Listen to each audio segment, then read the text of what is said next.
also the concept is quite charming and drawn. Congratulations for that. And I'd like to thank Wendell. Is Wendell still around?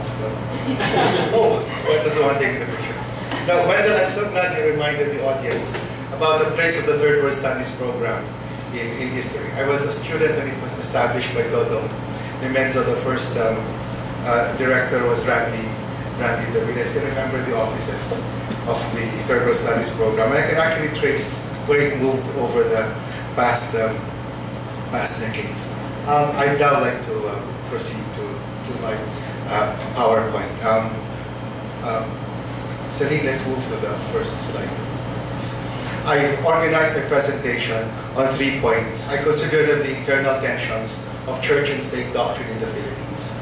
And my approach, I'm so glad that Ella said that we are not really just focused on the RH debate. It's a larger debate, and that is how I prefer to see it.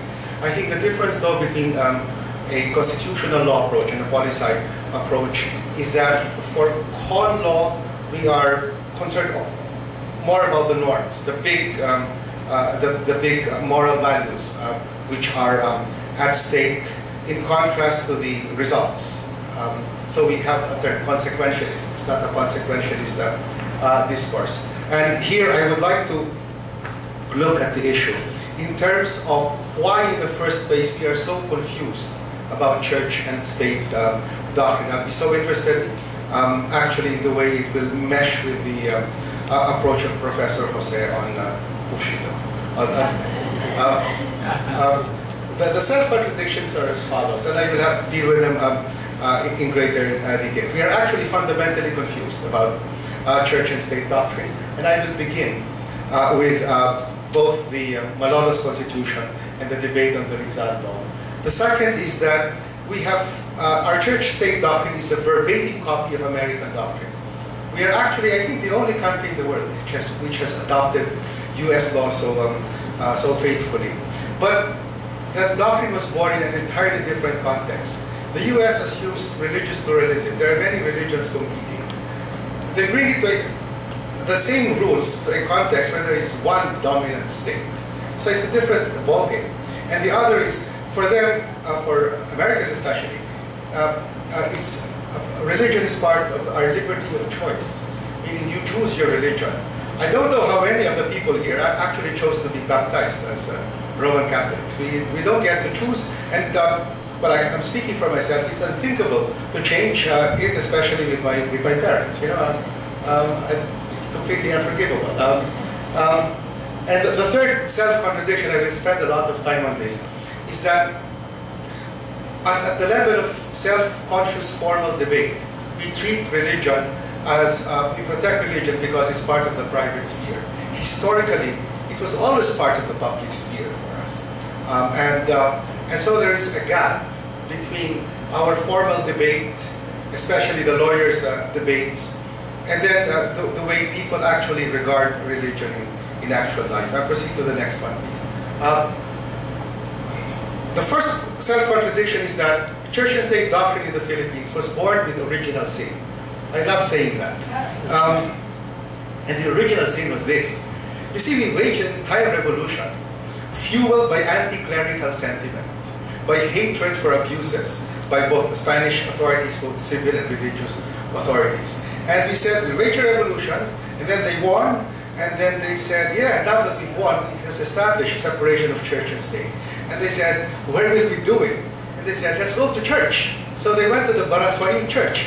And that is why our church and state doctrine was actually written out and adopted and voted in inside a Roman Catholic church. I suppose it was the only big building at that time. The next problem was this. Next slide, please. When they were inside the Baraswain church, they changed their minds. They actually adopted an official religion, which is Article 5. The Roman Catholic Church, the Roman Catholic Apostolic religion is that of the state. That is our national religion. And then they just adopted 6 and 7 as the concession to religious freedom. That everyone else is free to have their own religion. But look at number 6. so long as they profess it privately, you know, it's okay to be non-Catholic, just be quiet about it. Actually, if you look at the rules of Malaysia, on Islam, Islam is their official religion, and other religions, this is actually their formula. Their big case there is an apostasy case. A Christian woman who married a Muslim, they separated. She wants to become a Christian again. And they said, you know, under our rules, you can't change from Islam to other religions, but you can change from your religion to Islam. So that's exactly what they was first presented by Calderon. It was just mercifully defeated, the next slide, by what was adopted eventually, the separation of church and state. So church and state doctrine began with the Malolos Constitution. It was espoused by Tomas del Rosario. And again, this was fully discussed by Professor Randy David at the UP College of Law recently. Apparently what won the day for the doctrine was that Tomas del Rosario had just returned then from Spain. He caught quite a dashing figure. He was known to be a rather eloquent person. You know, the women of Malolos, I assume, the legendary women of Malolos were all over the place. So it was his eloquence which won the day. But even then, it won by just one vote. And that was on the second vote. In other words, I mean, God's sakes, we waged an entire revolution on this principle. And then when we won, and they convened in the Congress, they couldn't even get this principle to prevail.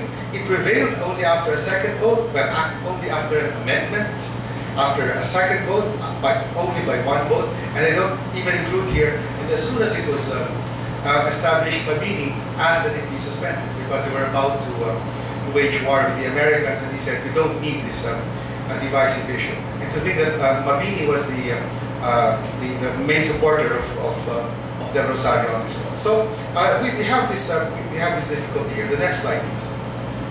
The next encounter was the Rizal law. For those of you taking PI 100, I want you to know you're taking this up because you are required by law to do so. There was a big debate, the 1951 law, and it was actually opposed by the Catholic Church. But look at the wording.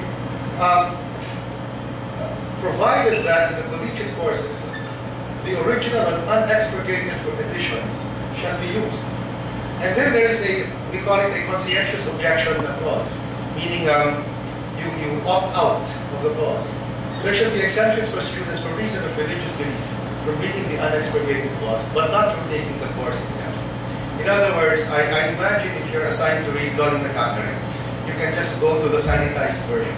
So, so what I'm saying is, there was another showdown. Well, if the first showdown was 1899, the Malolos was adopted in January 1899. There was, you know, half a century later, there was still the showdown in 1951. And the result was the result of the concession was the conscientious objection clause, and also the fact that it would be required, the unexpurgated version, only for college, not for high school. Next slide, please. I gave this slide only to show you a sample of the debate then. The debate was so openly religious. You know, Mariano Penco discussing whether purgatory existed, and I love the quote.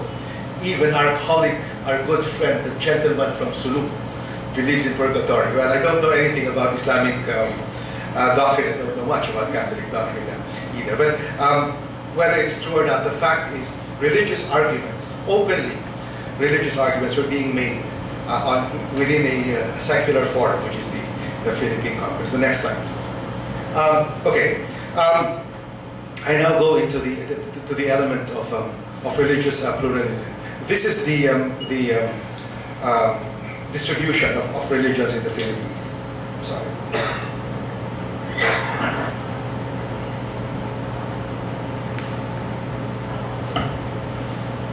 That gave you time to digest the numbers. Contrast that to the next slide, please. This is the SWS survey on our age and divorce. Quite obviously, they do not track the religious profile, which I think, and I venture into far beyond my field, which is constitutional law. Maybe, in fact, the previous figures. Celine, can we go to the previous slide? The 81% Roman Catholic might not reflect well, definitely does not reflect the devotion, the religious devotion of those who were interviewed. Maybe it reflects the formal question of to which religion they were baptized into or which church they visit. And then let's go back, Celine, to the next slide.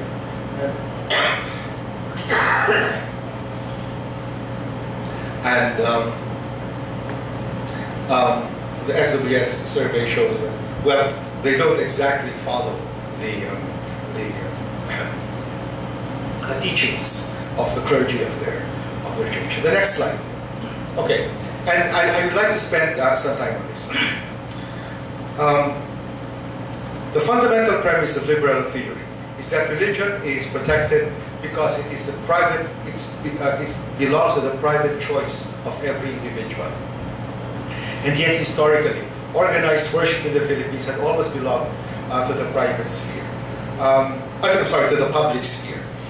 It was an instrument of colonization by Spain. We were simply too far away from Madrid, and we had to be governed by a handful of civil and military officials, and by a legion of missionaries. And that is why union of church and state during the Spanish times was not just a not just a legal arrangement.